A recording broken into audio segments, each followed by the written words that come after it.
Hello बच्चों, कैसे हो आप सब लोग। हमने लास्ट क्लास में पढ़ लिया था यहाँ तक सेल तक, जिसमें मैंने आपको बताया था कि जो हमारे ह्यूमंस हैं जिन्हें हम लिविंग बोल रहे हैं या फिर कुछ भी जो लिविंग ऑर्गेनिज्म है या लिविंग थिंग है, उनके अंदर कुछ ना कुछ वो कैरेक्टरिस्टिक कुछ फीचर्स शो कर रहे होते हैं, जिसकी वजह से हम क्या बोल रहे हैं कि भाई ये लिविंग हैं। और वो फीचर्स जो शो कर पा रहे हैं वो एक स्मॉलेस्ट यूनिट की वजह से शो कर पाते हैं, वो है सेल। अब आज हम उसी सेल के बारे में और थोड़ा डीप में पढ़ने वाले हैं। यही सेल के बारे में हम आज थोड़ा और डीप में पढ़ेंगे। हम बेसिकली कर क्या रहे थे लास्ट पार्ट में? हम लास्ट पार्ट में ये कर रहे थे कि जो हमने बोला कि हमारे जो इनविजिबल लिविंग ऑर्गेनिजम्स हैं वो लिविंग हैं, जो इनविजिबल चीज़ें हैं वो लिविंग हैं। तो इसका हमारे पास प्रूफ क्या है कि जो हमें दिख नहीं रही हैं चीज़ें वो लिविंग है भी कि नहीं, इसका प्रूफ कैसे पता है?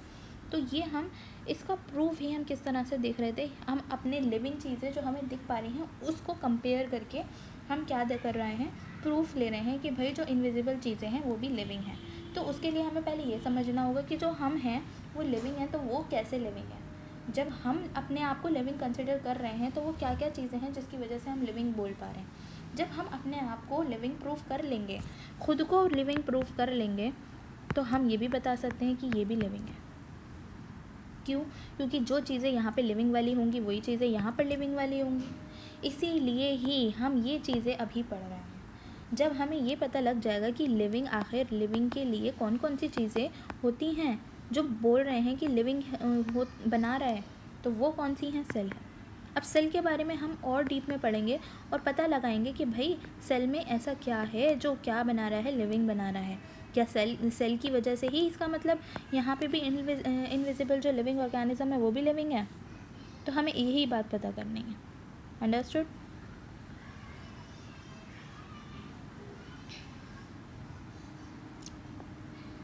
सो let's get started with cell. ये मैंने प्रेजेंटेशन बनाई थी, इसको एक बार रीड कर लीजिए। लिविंग वर्ल्ड, आखिर वर्ल्ड क्या है? Living world is a world of living organism.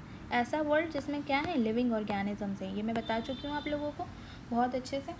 They have the ability to grow, move and reproduce. उनके पास क्या है, एबिलिटी है कि वो क्या कर सकें, ग्रो कर सकें। यानी कि अगर कोई छोटा सा बच्चा है तो वो क्या बन सकता है, फुल इंडिविजुअल बन सकता है।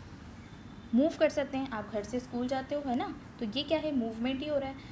रिप्रोड्यूस कर पा रहे हैं, यानी कि आप बॉर्न हुए तो रिप्रोडक्शन से ही हुए, रिप्रोड्यूस ही तो कर पाए जब ही तो। या फिर आपकी चोट लग जाती है तो चोट लगने के बाद हमारे क्या होता है, बीच में से खुल जाती है स्किन, तो वो वापस से हील हो जाती है। तो वो भी क्या हो गया, सेल क्या हो गई, रिप्रोड्यूस हो गई। यानी कि स्किन क्या हो गई, वापस से रिप्रोड्यूस हो गई, बन गई। तो हमारे अंदर क्या हो रहा है, रिप्रोड्यूस भी हो रही है। All living things need food, water, air to survive.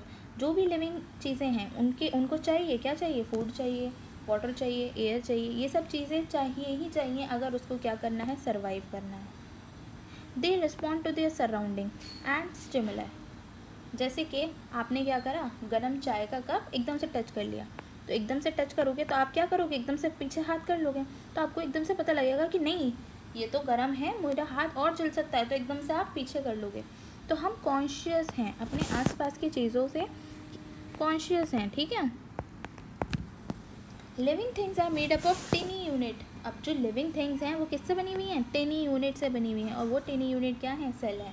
Cell के बारे में हम आज थोड़ा डीप में पढ़ेंगे। ह्यूमंस, प्लांट, एनिमल और माइक्रो ऑर्गेनिजम्स, ये क्या हैं, ये हमारे लिविंग ऑर्गेनिजम्स कहलाते हैं। और यही मिल के साथ में हमारे क्या बन जाते हैं, लिविंग वर्ल्ड बन जाते हैं।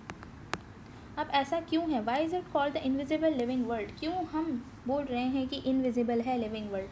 क्योंकि many living organisms are too small to be seen with naked eyes. इतने स्मॉल हैं कि हम खाली अकेली आँखों से नहीं देख सकते, हमें कुछ ना कुछ ज़रिया चाहिए आँखों के साथ में अपने, जब ही देख पाएंगे उन लिविंग ऑर्गेनिजम्स को।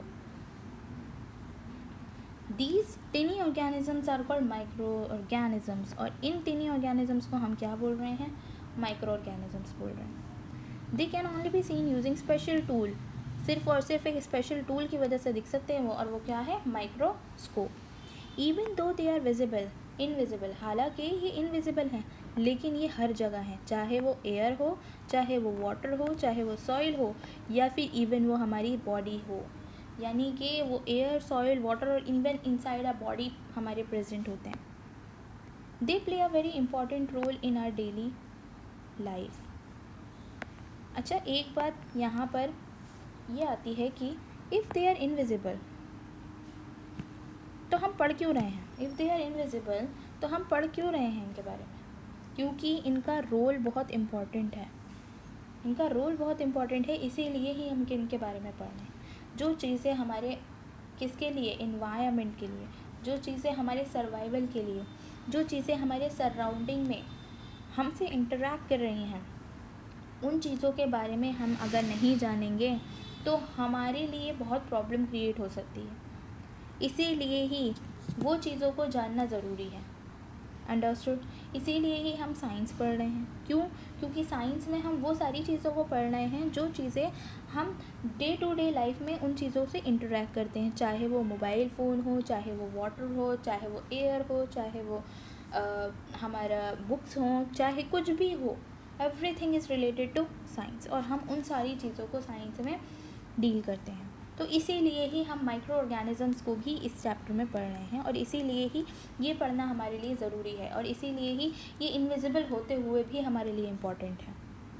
Understood. What makes living organism living.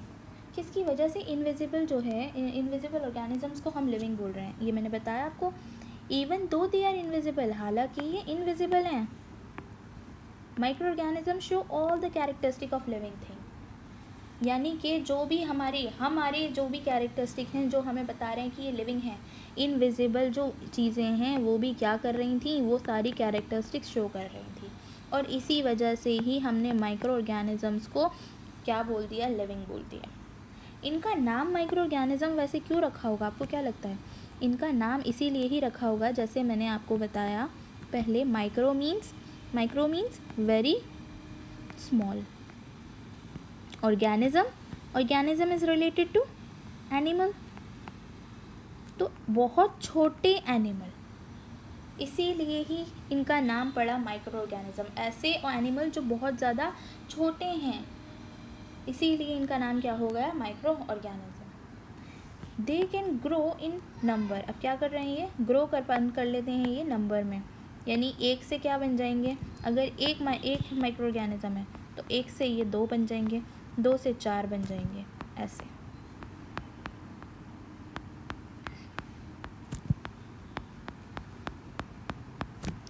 ये इस तरह से ग्रो करते रहते हैं और इसीलिए ही इनमें क्या होता है, इसी तरह से ही ये रिप्रोडक्शन भी करते हैं, ये रेस्पायर करते हैं. They can respond to change in the environment. अगर इन्वायरमेंट में चेंज आ जाता है तो उससे भी रिस्पॉन्ड करते हैं. फॉर एग्जांपल, मान लो कि बहुत ज़्यादा धूप है, सनलाइट है, इतनी है कि जो माइक्रो ऑर्गेनिज्म है उसकी क्या जल सकती है,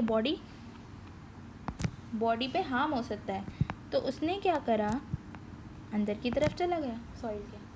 अब जब अंदर की तरफ चला जाएगा तो इसका मतलब उसने क्या करा, रिस्पॉन्ड करा. यानी कि उसने क्या करा, कॉन्शियसनेस है उनके अंदर कि भाई मेरे को ख़तरा हो सकता है, इसीलिए मैं क्या कर रहा हूँ, चेंज कर लेता हूँ कुछ. अब ये जो स्पेसिफिक फंक्शन हैं, जैसे कि ये वाले ग्रो करने के, रिप्रोडक्शन, रेस्पायर, ये सब किसकी वजह से पॉसिबल हो पा रहे थे, सेल की वजह से. तो यहाँ पर भी किसकी वजह से पॉसिबल होंगे, सेल की वजह से. तो जो कैरेक्टरिस्टिक हमारे ह्यूमंस में, प्लांट्स में और जितने भी लिविंग ऑर्गेनिजम्स हैं उनमें पाए जा रहे थे, जिसकी वजह से हम लिविंग बोल रहे थे, इनविजिबल ऑर्गेनिजम्स के अंदर भी वही पाए जा रहे हैं. Understood. Just like bricks made a building, cells make a living organism. जैसे हमारी बिल्डिंग होती है, ये बिल्डिंग में हर एक ईंट है, 1 ईंट, 2 ईंट, 3 ईंट, बहुत सारी ईंट लग कर 1 2 3 4, खाली एक ईंट रखने से हम उसे अपना होम नहीं बोलते ना. इसी तरह से हम क्या बोल रहे हैं, बहुत सारी ईंट लगने पर ही हम क्या बोल रहे हैं, उसको होम बोल रहे हैं. तो यहाँ पर भी सिमिलरली एक सेल खाली होने से हम उसको ह्यूमन नहीं बोलेंगे, खाली 2 सेल होने से हम उसको क्या नहीं बोलेंगे, प्लांट नहीं बोलेंगे. जब बहुत सारे सेल लगे हुए होंगे और वो एक स्पेसिफिक फंक्शन परफॉर्म कर रहे होंगे। स्पेसिफिक फंक्शन मतलब कि जैसे कि हमारा हार्ट का बीट होना,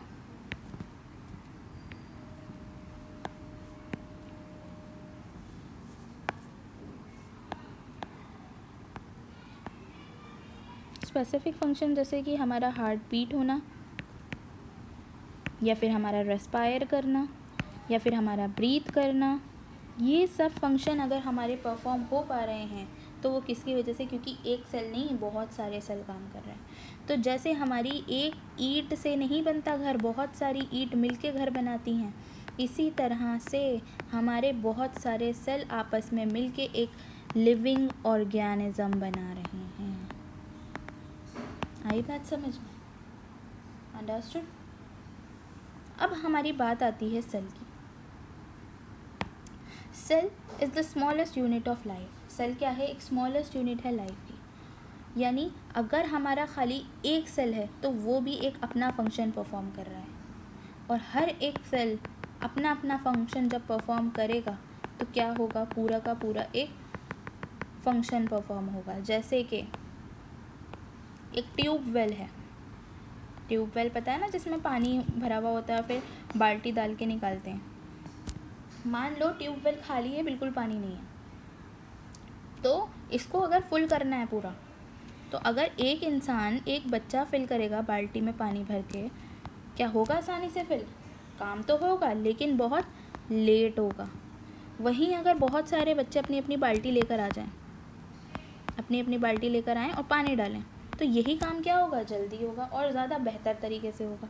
इसीलिए ही जैसे हमारा एक सेल काम जो है कर तो रहा है, लेकिन वो इतना बेहतर नहीं कर पाता जितना बेहतर बहुत सारे सेल मिलकर करते हैं। एंड आई बात समझ में? Understood? All living organisms are made up of cell. सारे के सारे लिविंग ऑर्गेनिज्म किसके बने हुए होते हैं? सेल के बने हुए होते हैं, चाहे वो कितना ही छोटा हो, चाहे वो विजिबल हो, चाहे वो इनविजिबल हो। Cells carry out all basic processes like respiration, growth and reproduction. Some organisms have only one cell, जिसे हम बोल रहे हैं unicellular like bacteria. Others have many cells, multicellular like human plant. कुछ हमारे क्या होते हैं, अब हमारे कुछ सेल, हमारे जो लिविंग ऑर्गेनिजम्स हैं, उन लिविंग ऑर्गेनिजम्स में जो सेल है, हो सकता है कुछ सेल जो है वो यूनिसेल्यूलर हो और कुछ हमारे मल्टीसेल्यूलर। हमारे कुछ ऑर्गेनिज्म कैसे हों, यूनिसेल्यूलर हों, और कुछ कैसे हों, मल्टीसेल्यूलर हों। Multi cellular. अब यूनिसेल्यूलर और मल्टीसेल्यूलर का क्या मतलब हुआ? यूनिसेल्यूलर मतलब यूनी मतलब वन, सेल्यूलर मतलब सेल। ऐसा ऑर्गेनिज्म जिसमें सिर्फ और सिर्फ एक सेल पाया जा रहा है उसे हम बोल रहे हैं यूनिसेल्यूलर। अब मल्टी मतलब बहुत सारे, more than one. Cellular means cell, यानी कि वो ऑर्गेनिज्म जिसमें एक से ज़्यादा सेल पाए जा रहे हैं। यानी हमारे लिविंग ऑर्गेनिजम्स दो तरह के हैं। एक लिविंग ऑर्गेनिज्म ऐसा है, कुछ लिविंग ऑर्गेनिज्म हमारे ऐसे हैं जो क्या हैं, जिसमें बहुत सारे सेल्स हैं, और एक ऐसे हैं जिसमें ओनली वन सेल। अब आपको क्या लगता है कौन सा ज़्यादा बेहतर होगा, कौन सा ज़्यादा लिविंग ऑर्गेनिज्म अच्छा होगा, किस में सबसे ज़्यादा फंक्शन परफॉर्म हो रहे होंगे, किस में हो रहे होंगे? ऑब्वियसली इस वाले में। क्यों? क्योंकि अभी मैंने बताया कि जिसमें हमारा काम एक से ज़्यादा कर रहे हैं तो ऑब्वियसली उस काम की एफिशिएंसी ज़्यादा अच्छी होगी, वो काम ज़्यादा बेहतर हो रहा होगा। लेकिन जो काम सिर्फ और सिर्फ एक सेल कर रहा है वो तो काम हो रहा होगा लेकिन कम अच्छा हो रहा होगा। इसीलिए ही हमारे unicellular multicellular organisms unicellular organisms से ज़्यादा बेहतर हैं। Next is common structure of the cell.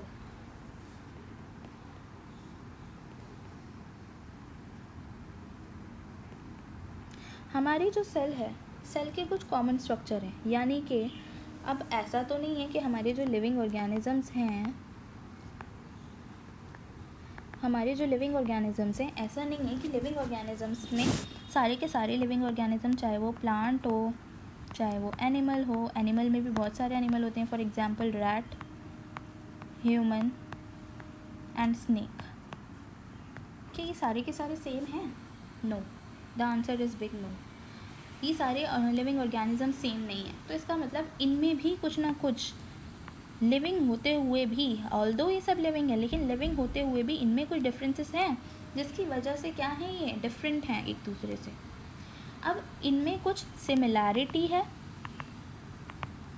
और कुछ डिफरेंसेस भी हैं। सिमिलरली हमारे माइक्रो ऑर्गेनिजम्स हैं, और उन माइक्रो ऑर्गेनिजम्स में भी हमारे कुछ कैसे होते हैं, यूनिसेल्यूलर होते हैं और मल्टी सेल्यूलर होते हैं। भाई अगर हमारे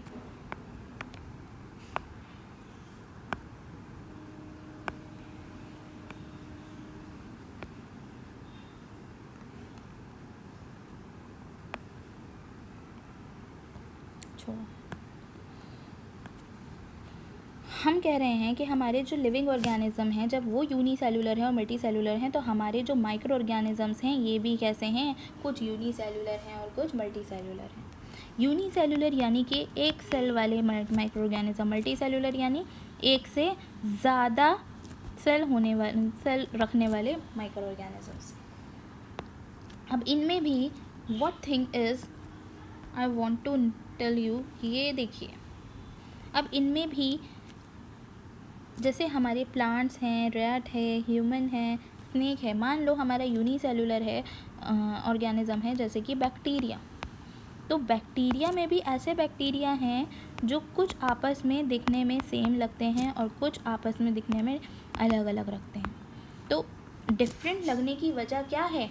डिफरेंट लगने की वजह कुछ डिफरेंट चीज़ें हैं सेल के अंदर, और सिमिलर दिखने की वजह क्या है कि कुछ सिमिलर चीज़ें हैं। सिमिलर जैसे हमारे लिविंग ऑर्गेनिज्म में क्या होता है, सिमिलर चीज़ें जैसे कि सबको क्या ग्रोथ कर रहे हैं, सबको क्या है रेस्पिरेशन कर रहे हैं, सब क्या है, सबको फूड चाहिए। तो ये क्या है, सिमिलर चीज़ें। डिफरेंसेस क्या हैं भाई, 2 लेग हैं और 2 हैंड हैं। क्या स्नेक के पास है? नहीं है। स्नेक के पास टेल है, क्या हमारे पास टेल है? नहीं है। तो ये डिफरेंसेस हैं। तो हमारे पास कुछ डिफरेंसेस भी हैं, सिमिलैरिटीज़ भी हैं। सिमिलरली अगर हमारे 2 बैक्टीरिया हैं, एक ऐसा है और एक ऐसा है, तो हो सकता है कि इनकी कुछ सिमिलैरिटीज़ हों। सिमिलैरिटीज़ क्या हो सकती हैं? सिमिलैरिटीज़ हो सकती हैं जैसे कि ये ग्रो करते हैं, रेस्पिरेशन करते हैं, फूड चाहिए, बहुत सारे ऐसे सिमिलैरिटीज़ हो सकते हैं। डिफरेंस क्या आ गया? साइज़ का आ गया, शेप का आ गया। तो डिफरेंसेस भी हैं और सिमिलैरिटीज़ भी हैं। अब वो किस बेसिस पर आ रही हैं, ये डिफरेंसेस और सिमिलैरिटीज़ किस बेसिस पर आ रही हैं? वो आ रही हैं हमारे स्ट्रक्चर ऑफ सेल की वजह से। अब यहाँ से हम बात कर रहे हैं स्ट्रक्चर ऑफ सेल की। स्ट्रक्चर मतलब क्या हो गया कि भाई बनावट कैसी है, बनावट, अंदर की जो सेल की बनावट है, ये मान लो हमारा सेल है, तो इस सेल की जो अंदर की बनावट है, इसमें क्या क्या चीज़ें हैं जिसकी वजह से एक सेल जो है वो दूसरे सेल से अलग हो रहा है। जब हम कह रहे हैं कि बैक्टीरिया यूनिसेल्यूलर है यानी कि एक सेल वाला है, तो एक सेल वाला है तो एक ही सेल होगा उसके अंदर। अब दोनों ही अगर एक सेल वाले हैं तो ऐसा क्या डिफरेंस है इनमें कि इनके सेल, इनका काम जो है वो अलग अलग हो रहा है, वो अलग अलग चीज़ें शो कर रहे हैं। तो हो सकता है इनमें क्या है, वो उसकी वजह क्या है कि भाई इनका जो स्ट्रक्चर है, इनकी जो बनावट है वो अलग अलग है। अब ये सेल के बारे में हम इतना कुछ पढ़ रहे हैं, आई हैव अ क्वेश्चन कि भाई आपको सेल के बारे में पता कैसे चला, जब सेल इतना छोटा है कि हम देख भी नहीं पाते अपनी नेकेड आई से। जब सेल इतना छोटा है कि हमें नहीं पता लग रहा है, हम उसको इनविजिबल कंसिडर कर रहे हैं, तो how we got to know about it? अभी मैंने बताया था उसको कैसे पता लगा, माइक्रोस्कोप की वजह से। इसका कैसे पता चला? माइक्रोस्कोप की वजह से। और मेजरली हमें जो पता चला है माइक्रोस्कोप की वजह से भी 2 साइंटिस्ट की वजह से। एक थे हमारे रॉबर्ट हुक और एक थे हमारे एंटोनी वैन लीeuwenhoek। इन दोनों की वजह से ही हम इतनी बात कह पा रहे हैं कि भाई जो हमारे माइक्रो ऑर्गेनिज्म हैं जिनके अंदर सेल है, और वो सेल हम नहीं देख पा रहे हैं, या फिर वो माइक्रो ऑर्गेनिजम्स जो हम नहीं देख पा रहे हैं, वो इनविजिबल हम उन्हें कंसिडर कर रहे हैं, तो वो किसकी वजह से बोल पा रहे हैं? इन दोनों की वजह से। इन्होंने क्या करा था? इन्होंने, रॉबर्ट हुक ने एक्सपेरिमेंट करा, और एक्सपेरिमेंट करके उन्होंने माइक्रोस्कोप के अंदर देखा कि भाई हाँ ठीक है, सेल होता है, और सेल के अंदर उन्होंने जस्ट रफ में ही एक ऐसा स्केच बना दिया कि भाई ऐसी ऐसी चीज़ें उसके अंदर होती हैं। उन्होंने ऐसा एक मैप सा बना दिया। लेकिन जब और ज़्यादा अच्छे एडवांस माइक्रोस्कोप की जब डिस्कवरी हुई, तो उसकी डिस्कवरी के बाद एंटोनी वैन लीeuwenhoek ने दोबारा से एक्सपेरिमेंट परफॉर्म करा, और एक्सपेरिमेंट परफॉर्म करने के बाद उन्होंने सेल का स्ट्रक्चर और ज़्यादा बेहतर तरीके से माइक्रोस्कोप में देखा, और वो फुल्ली वेरीफाइड प्रूफ हुआ।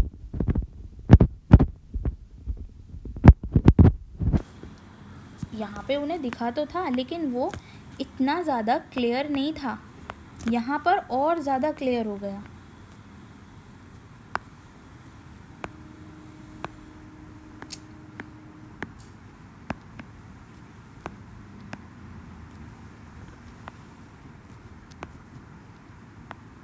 ठीक है, अब हमारे जो सेल है, जिसके मान लो अब हमारे जो दो बैक्टीरिया हैं, एक बैक्टीरिया ऐसा है और एक बैक्टीरिया ऐसा है। अब इन दो बैक्टीरिया में ऐसी क्या चीज़ें हैं जिसकी वजह से ये सिमिलर हैं? तो सबसे पहले आता है हमारे सेल के अंदर का सेल मेम्ब्रेन, दूसरा आता है न्यूक्लियस, और तीसरा आता है साइटोप्लाज्म। ये तीन चीज़ें ऐसी होती हैं जो हर सेल के अंदर, चाहे वो कोई सभी सेल हो, वो सेल में हमेशा पाई जाएंगी। सबसे पहला सेल मेम्ब्रेन, दूसरा न्यूक्लियस, तीसरा साइटोप्लाज्म। सेल मेम्ब्रेन क्या करता है? सेल मेम्ब्रेन करता है outer covering of the cell.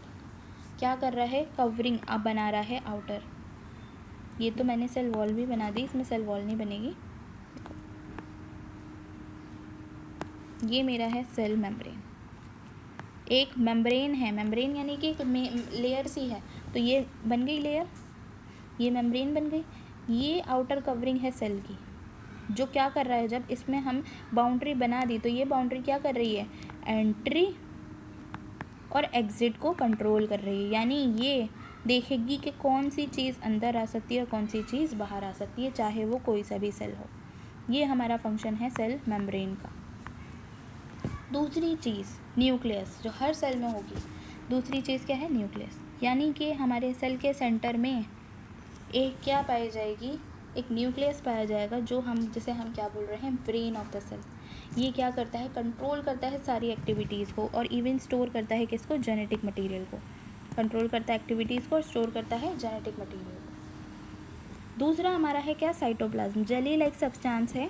इसमें क्या है? यहाँ पर हमारा एक जेली लाइक सब्सटेंस प्रेजेंट होता है, यानी कि एक होता है ना स्लाइम की तरह, उस स्लाइम की तरह वाला सब्सटेंस यहाँ पे पड़ा हुआ होता है, यहाँ पर पड़ा हुआ होता है, और उसका भी काम है, ये क्या कर रहा है? ये हमारे यहाँ से कुछ भी चीज़ ट्रांसफ़र करनी हो तो उसमें हेल्प करता है। इसी की वजह से ही बहुत सारे जो लाइफ प्रोसेस वाली चीज़ें हैं वो हमारे सेल में परफॉर्म हो पाती हैं, बहुत सारे फंक्शन फुली कंप्लीट हो पाते हैं। तो ये तीन चीज़ें हमारी सेल के अंदर पाई जाती हैं, चाहे वो कोई सा भी सेल हो। ये हमारा एक कॉमन स्ट्रक्चर है सेल का, और इसी वजह से ही हम क्या कह रहे हैं कि भाई हमारे सेल्स, हमारे दो बैक्टीरिया में सिमिलैरिटीज़ पाई जा रही हैं। ठीक है, अब नेक्स्ट टॉपिक है हमारा, देखो, cell parts found in plant cell.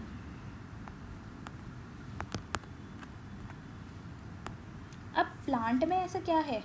हमारे जो सेल है, हमारे सेल जो है, मैंने अभी बताया आपको, सेल हमारे, इसका मतलब अलग अलग है। माइक्रो ऑर्गेनिज्म में अलग है, प्लांट में अलग है, एनिमल्स में अलग है। कुछ ना कुछ अलग चीज़ें तो हैं, हालांकि कुछ चीज़ें सिमिलर भी हैं। वो चीज़ें सिमिलर कौन कौन सी हैं इन सब सेल्स में? सेल मेम्ब्रेन सेम है, और न्यूक्लियस सेम है, और बताइए, बोलना है आपको, सोचना है, और साइटोप्लाज्म। ये तीन चीज़ें तो हैं ही सेम। अब डिफरेंट क्या है इन चीज़ों में? हमारे प्लांट सेल में क्या होती है? सेल वॉल होती है। ये सेल वॉल हमारे किसी और सेल में नहीं पाई जाएगी, ये एनिमल सेल में नहीं पाई जाएगी, ये हमारी माइक्रो ऑर्गेनिजम्स में नहीं पाई जाएगी, लेकिन हमारे प्लांट में पाई जाएगी। आपने देखा है हमारे जो प्लांट्स होते हैं वो सीधे खड़े रहते हैं, बिल्कुल स्ट्रेट। अगर बहुत तेज़ हमारा आंधी तूफान भी आता है तो हल्का सा इधर उधर होते हैं और वापस अपनी जगह पर आ जाते हैं। देखो हमारे जो ट्रीज़ हैं, ट्रीज़ में रिजिडिटी है, यानी कि अगर आंधी तूफान आ रहा है तो आंधी तूफान आने से वो वापस अपनी जगह पे हल्के फुल्के हिलने डुलेंगे और वापस में रहेंगे। तो वो क्यों हो पा रहा है? क्योंकि हमारे ट्रीज़ में क्या है, रिजिडिटी है। अब ये जो रिजिडिटी है ये किसकी वजह से पॉसिबल है? हमारे सेल वॉल की वजह से। क्यों? क्योंकि हमारा जो सेल वॉल है ये इसका फंक्शन है कि वो शेप देना है, सपोर्ट देना है, प्रोटेक्शन देना है। वेयर एज हमारे जो एनिमल्स होते हैं जैसे कि कैट, डॉग या फिर ह्यूमंस हैं, तो इनमें क्या है, फ्लेक्सिबिलिटी होती है। ये फ्लेक्सिबिलिटी इतनी होती है कि हमारे अगर कुछ सामान गिर जाए नीचे तो आराम से नीचे बैठ के झुक के कैसे भी हम सामान उठा लेते हैं। सिमिलरली कैट, कहीं की मोकले छोटा सा होल भी होगा ना, उसमें से भी निकल के वो क्या आ जाएगी, बाहर आ जाएगी। तो क्या है, ये फ्लेक्सिबिलिटी है। लेकिन हमारे ट्रीज़ में क्या होती है, रिजिडिटी होती है। और ये रिजिडिटी किसकी वजह से है? सेल वॉल की वजह से। नेक्स्ट हमारा क्या है, प्लास्टिड। प्लास्टिड हमारे क्या है, हमारे सेल में जो है हमारी लीव्स हैं। लीव्स हमारी ग्रीन कलर की ही क्यों होती हैं? ये ग्रीन कलर की हमारी होती हैं क्योंकि हमारे प्लांट में जो लीव्स हैं उनके अंदर एक तरह का प्लास्टिड पाया जाता है और उस प्लास्टिड का नाम है क्लोरोप्लास्ट। ये क्लोरोप्लास्ट क्या कर रहा है, एक पिगमेंट देता है और उस पिगमेंट का नाम है क्लोरोफिल। ये क्लोरोफिल क्या बना रहा है, लीफ को ग्रीन बना रहा है और खाना बनाने में मदद कर रहा है और स्टोर करने में मदद कर रहा है। देखिए ग्रीन कलर का ये इस तरह से सेल होते हैं इसके। जैसे हमारा क्या होता है कि हमारे घर में किचन है और किचन में हम क्या करते हैं, खाना बनाते हैं ना, कुकिंग करते हैं और कुकिंग करने के बाद वहीं पर स्टोर कर देते हैं। तो इसी तरह से हमारा लीफ है और लीफ में को भी हमने क्या बोला है, किचन ऑफ प्लांट, क्योंकि इसके अंदर क्या है, क्लोरोप्लास्ट है। और क्लोरोप्लास्ट है तो इसका मतलब इसके अंदर क्या होगा, कौन सा पिगमेंट होगा, क्लोरोफिल। इस क्लोरोफिल पिगमेंट की वजह से ये ग्रीन दिखेगा और ग्रीन दिखने से ही हमारा क्या होगा, फूड का प्रोडक्शन होगा। आई मीन ग्रीन दिखने से नहीं, क्लोरोफिल की वजह से। ग्रीन वो इस वजह से दिख रहा है क्योंकि उसमें क्लोरोफिल प्रेजेंट है। नेक्स्ट इज हमारा वैक्यूल। वैक्यूल तीसरी चीज़ है जो हमारे प्लांट सेल के अंदर पाई जाती है और वो एनिमल सेल्स में और माइक्रो ऑर्गेनिजम्स में नहीं होती और इसी वजह से हमारे प्लांट सेल ऑल्दो लिविंग है लेकिन वो डिफरेंट है from animals and other living organisms. ठीक है, तो नेक्स्ट इज़ वैक्यूल। वैक्यूल जैसे कि हमारा कुछ सामान एक रूम में इधर उधर बिखरा पड़ा है, तो जब हमारे एक रूम में इस तरह से बिखरा पड़ा हुआ होगा और कोई एंटर करे तो उसे बैठने की जगह मिलेगी, नहीं मिलेगी। सिमिलरली अगर हम क्या करें, एक सेल है और सेल में ऐसी तरह से सामान बिखरा हुआ हो तो उस बिखरे हुए सामान में अगर क्या करना चाहें, हम कुछ स्टोर करना चाहें तो हम नहीं कर पाएंगे। तो इसीलिए हमें स्पेस बनाना होगा। स्पेस बनाने के लिए हमने क्या करा, एक वैक्यूल बनाया। जैसे हमारे घर में एक स्टोर रूम होता है तो इसी तरह से हमने क्या बना दिया, सेल के अंदर एक वैक्यूल बना दिया जो एक स्टोर रूम की तरह काम करेगा, स्टोर करेगा वाटर को, न्यूट्रिएंट्स को और वेस्ट को। अब ये हो क्यों रहा है भाई, ये हो इसलिए रहा है कि हमारे जो ट्रीज़ हैं, क्या वो अगर उन्हें भूख लगती है तो क्या वो अपने घर से कहीं भी जा सकते हैं? नहीं जा सकते। अगर उन्हें कुछ चीज़ चाहिए, अगर उन्हें खाना चाहिए, अगर उन्हें पानी चाहिए, तो अगर उन्होंने एक बार खाना बना लिया तो उन्हें वो स्टोर करके रखना होगा ताकि अगर कहीं पर नीड हो गई तो वो ट्रांसपोर्ट हो जाए। अगर उन्हें पानी एक बार सुबह में बारिश के थ्रू मिल गया तो उन्हें वो स्टोर करके रखना होगा ताकि वो उसको बाद में जब उन्हें नीड हो तो वो उसको क्या कर सकें, यूज़ कर सकें। तो वो क्या काम कर रहा है, ये यही काम कर रहा है यहाँ पे स्टोर का। कौन सी स्टोर का, वाटर का, न्यूट्रिएंट्स का और वेस्ट का।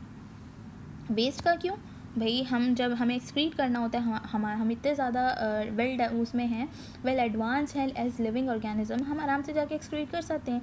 लेकिन जो हमारे ये हैं प्लांट्स हैं, ये नहीं कर सकते।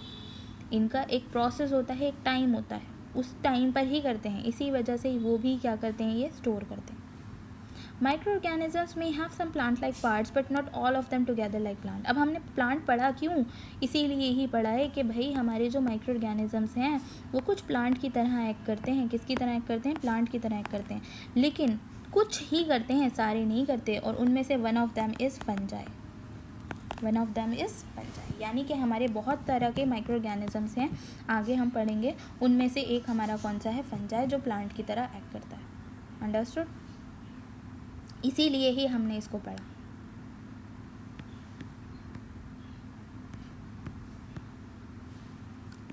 Next is variation in shape and structure of cell, यानी कि हमारे जो सेल है उनमें हमारी शेप भी अलग अलग होती है और स्ट्रक्चर भी अलग अलग होता है, यानी कि अंदर का जो स्ट्रक्चर है, अंदर की जो बनावट है सेल की, वो भी अलग अलग है। Cell show a great variety in shape, size, structure. अब वो स्ट्रक्चर, ये शेप, साइज़ अलग अलग क्यों है? क्योंकि इनके फंक्शन की वजह से। इनका फंक्शन ऐसा है कि इसकी वजह से ही इनमें अलग अलग क्या है, वेरिएबिलिटी है। फॉर एग्ज़ाम्पल हमारी ये नर्व सेल है, ये हमारा क्या है, अमीबा है, ये हमारा क्या है, आरबीसी है, और ये हमारा क्या है, ये मसल है, muscle cell. Micro organism have wide variation in shape, colour, structure. जो हमारे माइक्रो ऑर्गेनिजम्स हैं उन तो हम इस क्यों पढ़ रहे हैं, सेल के बारे में हमने ये क्यों पढ़ा? अब ये तो नर्व तो हमारे अंदर होती है, ह्यूमंस में नर्व यानी ब्रेन के अंदर, तो ये लंबा सा सेल होता है इसका, ताकि दूर दूर तक जो भी एक हल्का सा भी मैसेज है कि भाई मुझे फिंगर हिलानी है तो वो फ़ौरन जाए। कुछ मिली सेकेंड्स लगते हैं, मिली भी नहीं, नैनो से भी, मिली से भी बहुत ही कम, इतने सेकेंड्स लगते हैं कि हमारे ब्रेन से वो मैसेज हमारी फिंगर तक चला जाता है। इसीलिए ही ये लंबा होता है, एलोंगेटेड होता है। यही वजह है कि हमारे जो सेल्स हैं, सेल के जो फंक्शन हैं, वो किसके ऊपर डिपेंड करते हैं? How the cell shape has, how the cell size has, इस वजह से। तो हमारे जो माइक्रो ऑर्गेनिजम्स हैं, तो माइक्रो ऑर्गेनिजम्स भी अलग अलग तरह के होते हैं, और हो सकता है कि कुछ माइक्रो ऑर्गेनिज्म कैसा हो, गोल हो, कुछ एलोंगेटेड हो, कुछ रेक्टेंगुलर हो, कुछ कैसा हो, स्क्वायर में हो, कुछ ओवल हो। हर माइक्रो ऑर्गेनिजम्स अलग हो सकते हैं, और उनमें भी कलर, शेप और स्ट्रक्चर अलग अलग हो सकती है। अब जब इनमें ये सब चीज़ें अलग अलग होंगी तो इनमें जो फंक्शंस होंगे वो भी क्या होंगे, डिफरेंट होंगे। तो हम खाली इस बेसिस पर नहीं बोल सकते कि भाई सेल में कॉमन स्ट्रक्चर होते हैं, कॉमन, आपको राइटिंग समझ में नहीं आएगी आई गेस, कॉमन स्ट्रक्चर होते हैं, कॉमन स्ट्रक्चर की वजह से सिमिलैरिटी होती है, नहीं, खाली इस वजह से नहीं। और क्या नाम है, कॉमन स्ट्रक्चर के अलावा कोई डिफरेंट स्ट्रक्चर होते हैं, डिफरेंट स्ट्रक्चर होते हैं, इसकी वजह से डिफरेंसेस होते हैं, नो, खाली इस वजह से नहीं। और ये भी वजह है कि भाई हमारे सेल में शेप, साइज, स्ट्रक्चर, ये सब चीज़ें भी क्या कर रही हैं, अलग अलग सेल्स को क्या बता रही हैं कि ये अलग अलग हैं, इनमें फंक्शंस अलग अलग हो सकते हैं। अंडरस्टूड? अब बात आती है लेवल ऑफ ऑर्गेनाइजेशन। ये मैंने आपको अभी बताया, यूनिसेल्युलर ऑर्गेनिज्म और multi cellular organism. Unicellular organism वो होते हैं जो सिर्फ और सिर्फ एक तरह के सेल से बने हों, जैसे कि अमीबा और बैक्टीरिया। मल्टी सेल्युलर ऐसे एक ही सेल से बने हैं तो यूनिसेल्युलर, मल्टी सेल्युलर बहुत सारे सेल से बने हैं। अब जब बहुत सारे सेल से बने हैं, तो जब बहुत सारे सेल हैं, एक सेल है तो हम उसे खाली क्या बोलना है, सेल। जब बहुत सारे सेल एक ही फंक्शन परफॉर्म कर रहे हैं तो हम उसे बोलते हैं टिश्यू। क्या बोलते हैं, टिश्यू। अब जब बहुत सारे टिश्यूज़ मिलके एक स्पेसिफिक फंक्शन परफॉर्म कर रहे हैं, जैसे कि हमारे स्टमक में फूड स्टोर हो रहा है, तो वहाँ पर क्या हो रहा है, स्टोर होता है फॉर डाइजेशन, है ना, फॉर डाइजेशन, 7th में पढ़ा है ना आप लोगों ने, फॉर डाइजेशन। अब जब एक हमारा क्या हो रहा है, ऑर्गन काम कर रहा है स्पेसिफिक, बहुत सारे टिश्यूज़ मिलके एक ऑर्गन बन गए, और एक ऑर्गन क्या कर रहा है, एक स्पेसिफिक फंक्शन परफॉर्म कर रहा है। अब वो एक ऑर्गन दूसरे ऑर्गन के साथ मिलके, फॉर एग्जांपल ये हमारा क्या है, स्टमक है, और ये हमारा क्या है, स्मॉल इंटेस्टाइन, दोनों मिलके एक स्पेसिफिक फंक्शन क्या परफॉर्म कर रहे हैं, डाइजेशन का, तो हम उसको क्या बोल देते हैं, डाइजेस्टिव सिस्टम। क्या बोल देते हैं, डाइजेस्टिव सिस्टम। एक स्पेसिफिक फंक्शन परफॉर्म हो रहा है, कौन सा, बहुत सारे ऑर्गन्स मिलके एक स्पेसिफिक फंक्शन परफॉर्म कर रहे हैं, तो हम उसे क्या बोल देते हैं, सारे ऑर्गन्स को मिलाकर बोल देते हैं कि ये सिस्टम है, ऑर्गन सिस्टम है। कौन सा सिस्टम है, ऑर्गन सिस्टम है। अब वो कौन सा फंक्शन परफॉर्म कर रहे हैं, अब ऑर्गन हट के बस उसके आगे क्या लगा देते हैं, हम उस फंक्शन का नाम लिख देते हैं। होता वो ऑर्गन सिस्टम ही है, बस उसका फंक्शन का नाम लिख देते हैं। तो सेल से क्या हो रहा है, टिश्यू बन रहा है, टिश्यू से ऑर्गन बन रहे हैं, और ऑर्गन से ऑर्गन सिस्टम बन रहा है। और जब ऑर्गन सिस्टम होता है किसी के अंदर तो हम उसको बोलते हैं कि वो क्या है, ऑर्गेनिज्म है। अंडरस्टूड। नाउ ये हम कल करेंगे, why are we studying about micro organisms और types of micro organisms, importance of microbe in our world, और फिर इसके बाद हमारा चैप्टर कंप्लीट हो जाएगा। आई एम थिंकिंग कि मैं आपको स्लाइड से ही पढ़ाऊँ, मुझे ऐसा लग रहा है कि स्लाइड से ना ज़्यादा बेटर तरीके से, क्योंकि पहले से ही लिखा हुई होती हैं सारी चीज़ें, मैक्सिमम चीज़ें, तो ज़्यादा बेटर रहता है कि आप लोगों को पहले से ही लिखा हुआ मिल जाएगा, है ना। और लेट मी नो अगर आप लोगों को पढ़ने के लिए स्लाइड्स चाहिए तो I will share it to you in the group, ठीक है, बता देना। बाकी हमने ये सब चीज़ें आज कवर कर ली हैं, और ये मैंने इंट्रोडक्शन आप लोगों को करा दिया था।